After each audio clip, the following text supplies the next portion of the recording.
The aluminum pot echoed against the empty stovetop. Inside, only boiled water thickened with a pinch of flour. The father stirred it slowly, pretending to cook something real while the children sat in silence, watching him. He masked his hunger with a tired smile, but his eyes betrayed the weight of defeat.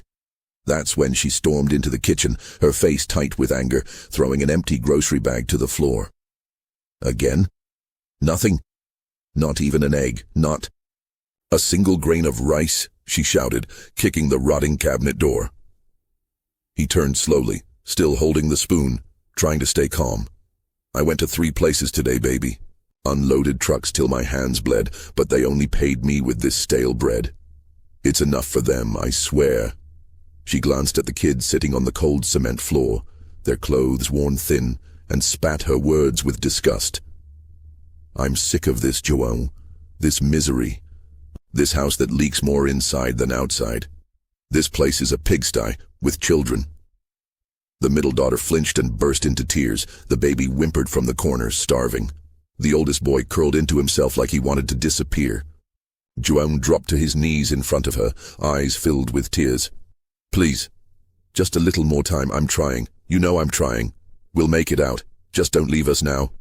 She backed away, as if his touch could infect her. I've waited long enough. 6 years in this mess. Promises and more promises. And what do I have? A busted stove, a moldy mattress, and 3 mouths crying all day long. I'm done. Swallowed hard, looked at the kids, then back at her. Then take them. Take the kids with you at least. She let out a bitter laugh. Me? Dragging 3 anchors around. I want a life, João. I want to dress up, go out, be someone. I can't do anything with these little weights clinging to me. You love playing. The perfect dad so much. Go ahead. Be him. He collapsed fully to the floor. For God's sake, don't go. They'll miss you. I don't know how to do this alone. She didn't answer. Just grabbed the backpack already hidden under the bed, slipped into a new pair of jeans, probably a gift from a friend, and put on lipstick in front of the cracked mirror. Goodbye, João. Maybe without me you'll learn that love doesn't put food on the table. The door slammed shut. The oldest boy ran to the window, shaking. He watched her cross the street without looking back, her hair whipping in the wind, her heels sinking into the mud. Mom! Mom, come back! He screamed, pounding his tiny hands against the glass, but she had already turned the corner. João tried to stand, but his legs gave out. He sat on the floor, pulled his 3 children close and cried like a lost boy. The baby fell asleep in his arms, still hungry. The middle child cried herself to sleep. The oldest stayed awake all night, eyes fixed on the door, waiting for her to come back. She never did. The sun rose, but the house remained silent. No smell of coffee, no soft voice calling the kids to wake up, only the sound of leaks dripping from the ceiling like tears from the house itself. João woke to the baby crying on his chest. His oldest son had fallen asleep sitting by the front door, like a little guard still hoping his mother might come back through it. João moved slowly, every muscle aching like he'd been beaten all night. He made what was left, warm water with a bit of sugar. He called it sweet soup, just to trick the kids' empty stomachs. As they drank quietly, he kept thinking, what am I supposed to do now? That same day, João went knocking on every door in the neighborhood, asking for any kind of work. He cared for the elderly, cleaned backyards, carried bags of cement. Sometimes, he left the kids with Dona Wanda, a 70-year-old widow who barely managed on her own, yet saw in those children something no one else did. Innocence. One afternoon, as João swept the yard of a wealthy man, the man looked at his calloused hands and the kids waiting by the gate and sneered, "Should have gotten a vasectomy instead of having kids." João gave a tired smile. "These kids are all I have, and one day they're going to be proud of me." That night he came home with a few coins and an expired pack of pasta. He cooked it with a drop of oil.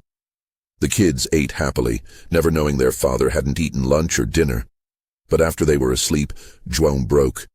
Sitting on the floor, feet swollen, hands trembling, he cried, softly, so they wouldn't hear.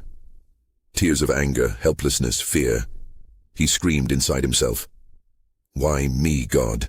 What did I do wrong? All I ever wanted was to care for my family. And that's when it hit him. He remembered an old conversation with a man who sold sweets in the town square. The man once mentioned a free baking course at a local evangelical church. João had no money, but decided to go anyway.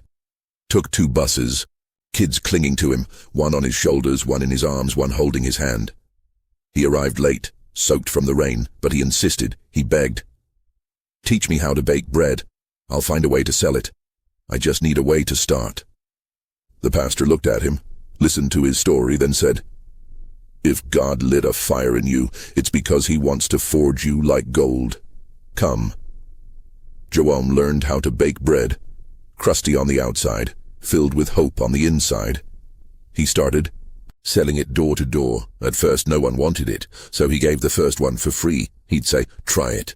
If you like it, buy one tomorrow." Little by little, the smell of fresh bread began to drift through the streets of that broken neighborhood. He was still far from comfortable, but for the first time, he felt like he was building something. The dough rose slowly beneath an old dish towel while João tended the fire in his makeshift oven, built from bricks and metal cans. The scent of fresh bread began to fill the house, pushing out the smell of mold and sewage that used to cling to everything. It was the first time in weeks the children smiled just because of a smell. "Are we going to sell everything today, Daddy?" the middle girl asked, bouncing barefoot with excitement. "We sure are, sweetheart, and we're even bringing home some sweets for you." João walked the streets with a wicker basket strapped to his back and the baby in his arms. His oldest son carried a cardboard sign, "Warm bread, made with love. Help a father of 3. At first, people bought out of pity, but soon they started asking for him. The bread was that good, soft inside, perfectly crisp outside. Some older women said it reminded them of childhood. Others claimed he baked with his soul. And maybe he did. Word spread, first through the neighborhood, then beyond. João sold out before noon and spent the afternoons preparing more. With the money, he bought extra flour, more yeast, and a second-hand stove he found at a junkyard for 50 reais. That same week, a local shopkeeper noticed his effort. "You bring the bread in the morning, I'll sell it. Half for me, half for you." João agreed. It was the start of something bigger. Now the kids had breakfast every day, a glass of milk, bread with butter. It wasn't fancy, but it was more than they'd had in months. The youngest girl started gaining weight again. The oldest started playing again. Even the house felt a little less dark one night. After tucking the kids into bed, João opened the shoebox where he kept his earnings. He counted each folded bill with care, like every note was a brick in the home he was rebuilding. Outside, the rain still fell, but inside, the house was warm. Days later, João's story began to spread. A young guy from the neighborhood filmed him selling bread with the kids and posted it online. The video went viral, thousands of likes, comments full of love, people reaching out to help. Donations started arriving. Flour, baking tools, even an old mixer. João cried again, but this time, not from hunger, from gratitude. And for the first time since he was left behind, he prayed not in desperation, but with a full heart. "Thank you, my God. Thank you for not letting me give up." The old corner shop, once sealed shut and covered in dust, now looked different. A wooden sign on the door, hand-painted, read, "João's bread baked with faith and hunger overcome." With help from donations and his carefully saved earnings, João rented the tiny storefront. It was just one room, with cracked tiles and peeling paint. But to him, it was a palace. He installed the donated stove, a makeshift counter, and a small table with 3 chairs, one for each of his kids. "This place is going to change our story, my loves," he said, hugging them tight. His oldest looked up, eyes glassy with emotion. "Mom's gonna see this, right, Dad?" João nodded. He didn't want to promise, but deep inside he felt it. She would see it. One day she would. The first few weeks were hard. He baked through the night while the kids slept on mattresses in the back of the shop. By day, he sold. Neighbors pitched in. The community, moved by his story, rallied around him, and the bread sold like water in the desert. A local TV reporter came across João's story online and stopped by to film a segment. Shy, holding the baby in his arms, João stood in front of the camera and said, "All we wanted was to stop being hungry. But God gave us so much more. After the story aired, sales tripled. People from all over the city came just to taste the now famous bread of hope. João hired his first employee, a young man also struggling to survive, whom João had met while handing out bread at a traffic light. Meanwhile, his ex-wife watched from afar. Friends started talking. "Did you see João? He's getting famous, girl. His bakery's always full." She pretended not to care, but inside, vanity burned. Him? That loser? Must be just some internet phase. It'll pass. But it didn't. João renovated the shop, bought industrial ovens, and began creating new recipes. The place became known for its unforgettable aroma, warm, buttery toast, and fresh brewed coffee. The facade was painted a soft blue, and above the door a gold-lettered sign read, "Here, a dream was born." The kids now wore school uniforms, carried new backpacks, laughed like children should. The middle daughter became the shop's official greeter, giving customers a toothless smile and a cheerful, "Good morning." Inside, João still carried scars, but something bigger was driving him now. It wasn't about escaping poverty anymore. It was about honoring the love that stayed, the love that never walked out the door, a father's love, the opening of João's. Second Bakery was simple, but deeply emotional. He cut the red ribbon with his 3 children by his side and a steady gaze. He was now officially the owner of 2 stores and 7 employees. The walls were decorated with photos of the kids and framed quotes like, "Here, we serve dignity in the shape of bread." With income growing, João fulfilled the promise he made to himself on the coldest night of his life. He got his kids out of that old house. He rented a small apartment in a better neighborhood, safe, with good schools, bought new furniture. Oh, bed for each child. Filled the fridge. He cried quietly when he saw them burst through the door and run across the rooms. "Is all this ours, Daddy?" "Yeah, and it's just the beginning." But the beginning of his rise also brought stairs he didn't expect. One morning, dropping the kids off at school, he saw a familiar figure across the street. Same old jeans, red lipstick. It was her. He pretended not to notice, but his stomach twisted. A few days later, he found a note taped to the bakery door. "I just want to talk, that's all." "Julia?" João didn't answer. He folded the note and placed it in a box with other papers from the past. It still hurt, but Julia didn't stop. She found out where he lived, showed up at the gate of the modest condo he'd first rented with his early earnings. "João, please, I just want to see them."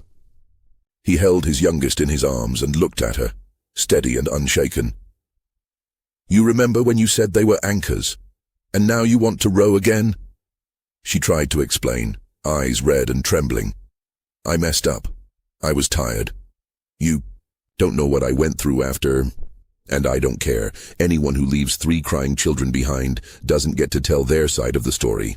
Still, he let her see the kids, right there, at the gate. She wept when she saw them, clean, healthy, happy. They looked at her like you'd look at a distant memory. The oldest didn't even get out of the car.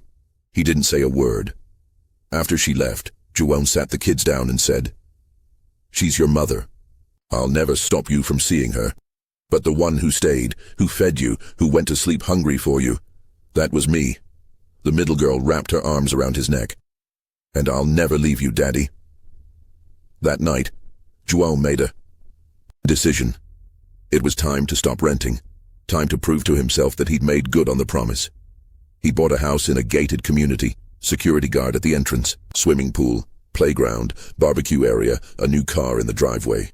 The deed in his name, from a dirt floor shack to a home with a view. And deep down he knew it wouldn't be long before she came knocking again. The gates of the condo opened slowly, revealing a wide tree-lined street. Kids rode bikes. Dogs were walked by uniformed nannies, and on the other side, arms crossed, heels sinking into the gravel, stood Julia. It was her second time coming, but this time she hadn't called ahead. João stepped out of the car with the kids and saw her there. The security guards already knew her. She'd been trying to get in for days, but João had made it clear. She can come talk out here, but not inside. She approached, eyes glistening, a fake smile barely hiding the panic beneath. Juwon, I saw your new house online. It's beautiful. Really, I'm happy for you, for the kids. He gripped the middle daughter's hand tightly. She squeezed back like she was trying to shield him. Did you come here out of happiness? Or out of hunger? She laughed nervously. Juwon, come on. I just wanted to, maybe, I don't know, try again. I know I messed up, but... Messed up? No, Julia. You gave up. On me, on the kids, on us. And now that there are high walls, you want in? There's no room here for someone who walked away. She fell silent, but her eyes scanned everything. The sleek facade, the new car, the kids' clothes, the tiny details that shouted victory. Are you seeing someone? She asked, trying to hide her jealousy. I'm with my kids. That's enough for me. Juwon, I regret it. Every single day, I lost myself. I let anger and hunger and shame take over. And now you want to find yourself in the comfort I built with blood. He cut in, his voice low but sharp as a blade. She sank to her knees, right there at the edge of the road, while luxury cars drove past. I don't want your money. I just wanted a chance to make things right. You can visit the kids, I'll never take that from them, but with me, there's no path left, Julia, only memory. The kids didn't say a word, they just looked at their father like he was made of steel. And in that moment, he was. Juwon got into the car with his children and drove away without looking back. She stayed there kneeling, watching the tires vanish around the curve of the condo street, crying softly like a child who just realized she lost something that will never come back. Juwon was no longer just the bread man, now he was entrepreneur Juwon. Featured in news stories, invited to give talks, a source of inspiration in schools. His story was everywhere, interviews, podcasts, social media, but he remained the same, humble, grounded, his heart fully devoted to his children. The third bakery opened with a line out the door, a custom food truck catered events. His employees wore uniforms embroidered with the words, "Respect those who came from nothing." The condo was new, higher up, more refined. Juwon bought a home with a view of the city, an infinity pool, a gourmet grill where the kids played while he barbecued. He bought a sleek black SUV, big enough to carry dreams, and the memories that shaped them. His kids were now in a bilingual school. The oldest talked about becoming an entrepreneur, the middle one dreamed of being a chef. And the youngest, she just wanted to work with Daddy forever. One quiet Saturday night, as they watched a movie curled up on the couch, Juwon's phone lit up, a message, unknown number.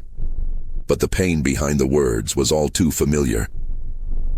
I just wanted to say, I regret it every single day. You won, and I lost everything. It was Julia. Juwon didn't reply. He simply looked down at his kids, fast asleep on top of him, arms tangled together, and he smiled, soft and full of peace. That was the answer. That was victory. But across the city, in a tiny apartment rented by the day, Julia cried. She scraped by doing odd jobs, no support. Even the friends who once cheered her on had vanished. Her world was falling apart, alone, regretful, forgotten. She started drinking, searching for distractions in hollow relationships, but nothing filled the hole guilt had carved inside her. His name was everywhere, and with every mention, it felt like a knife. Juwon da Silva, from abandoned father to million-dollar franchise owner.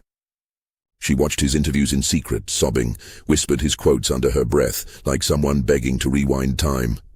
But time doesn't grant mercy, and life, sometimes it collects with interest. The event hall was packed, over 200 people. Sat in rows, cameras positioned, banners hanging from the walls with Juwon's smiling face and the words, faith and resilience, from rock bottom to a real home. It was his first major keynote speech, organized by a university, sponsored by companies now eager to be linked to his name. His children sat in the front row, beaming with pride. The oldest filmed everything on his phone. The middle daughter whispered to the youngest and pointed at their father on stage. Juwon wore a dark blue suit, a simple but elegant watch. His voice shook at first, but grew stronger as he spoke. I was left behind, with 3 kids, in a house that barely had a roof. When hungry, I was humiliated. I slept on the floor beside them, but I chose not to walk away, because love doesn't leave. Applause echoed through the room. Some people wept, but no one cried harder than the woman hidden in the back, sitting between 2 columns. It was Julia. She had slipped in unnoticed, now thin, tired, wearing plain clothes. Her hands trembled, and when João closed his talk with a firm, "Those who love, stay." She couldn't hold it in. She stood up, her voice barely above a whisper. "João." But it was enough to hush the room. Everyone turned. So did he. She walked slowly toward the stage, swollen eyes, pale face. I know I have no right, but I needed to say this in front of everyone. The mistake was mine. You are a man like no other, and I was blind. I was weak. Please, forgive me. The cameras began recording. Whispers spread through the crowd. She climbed the steps and fell to her knees at his feet. João looked at her for several long seconds, then knelt to meet her gaze without touching her. "I forgive you, Julia, for the sake of our children. But forgiveness isn't a way back. It's just the end of the road." She broke down, crying, shaking on the stage floor. "I don't want anything. I just needed you to know you won." João stood, took the microphone again. "No, I didn't win. We won. Me and those 3 little ones, who never left me, who gave me strength when I had none left for myself." He pointed to his children, tears welling in their eyes. The audience rose to their feet in a standing ovation, and Julia, curled on the floor, understood, with a soul shattered beyond repair, that there was no more space for her in that story. After the keynote speech, João's life changed even more. His face appeared on magazine covers. Speaking invitations poured in from every direction, and the João's Bread bakery franchise expanded across 3 states. But despite the success, João never lost his footing. One ordinary morning, while signing documents at the company's headquarters, the manager walked in, hesitant. "João, there's a woman outside. It's Julia. She says she's not here to ask for anything. She just wants to work." João sat in silence for several long seconds, then stood up. In the front hall, there she was, simple clothes, eyes down, hands clasped in front of her like someone trying not to be a burden. "I'm not here to ask for anything," she said. "I just want to work. Let me do something. Let me be useful.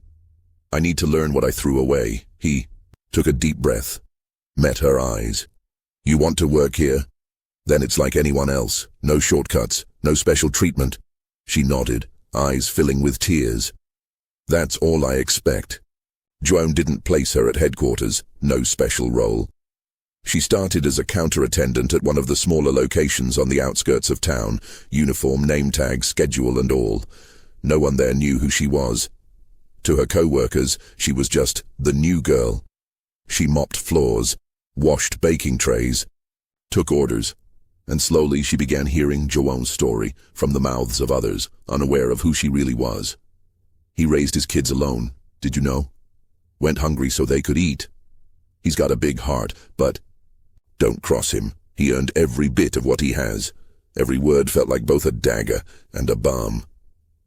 Sometimes when she saw a father with his child at the bakery, she'd cry quietly in the stockroom, but she didn't run, didn't give up.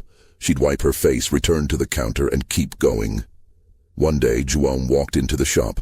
She froze, caught mid-task, cleaning the display glass. He didn't say much, just watched. Then he stepped toward her, handed her a new apron, and said, "You're learning. That's good." She said nothing, just held back the tears with all her strength. That night, alone in her small rented room, Julia opened a notebook where she wrote her thoughts. On the cover she scribbled, "Learning to love after losing love." And every day, as she put on her uniform, she carried two truths: that she would never be his again, but that she could still become someone better. It was the 10-year anniversary of the very first bakery, a simple event, but filled with meaning. João organized a small celebration, just for the staff, close friends, and long-time customers, those who had bought his very first loaves, back when he still carried his children in his arms. The kids were now teenagers. The oldest, at 12, helped with finances and was known among the staff as the boss's son who works. The middle one was taking culinary courses. The youngest, still full of innocence, would write sweet notes and tuck them into customers' bags. "You are special." During the celebration, the children asked to say something. They stepped up onto a small, improvised stage, and in front of everyone turned to their father, eyes shining with emotion. "This man right here isn't just our dad. He's our hero. He had nothing, but never let us go without love. He slept on the floor beside us, traded food for faith, and today he gives jobs, he gives hope, he gives an example. We love you, Dad, and we're going to make you proud, every single day." Joan couldn't hold it in. He cried and pulled the three of them into a hug, right there, in the middle of the applause. In the back of the room, wearing a plain uniform, Julia cried too. Not out of envy, but out of something deeper. The realization that this love was never bought. It had been planted and nurtured, even in the mud. After the party, the kids went to bed early. Joan stayed out on the balcony looking at the city lights below, a cup of coffee in hand, and a memory of the first time he boiled salted water to trick the hunger. It wasn't silence he felt, it was peace. He closed his eyes and breathed in deeply. They made it with me. And no one can take that away. Before going to sleep, he placed an old photo on his nightstand, him and his 3 kids, dirty, tired, but wrapped in each other's arms, scrawled beneath it in his own handwriting. The beginning of it all. His story ended there. But the legacy was just beginning.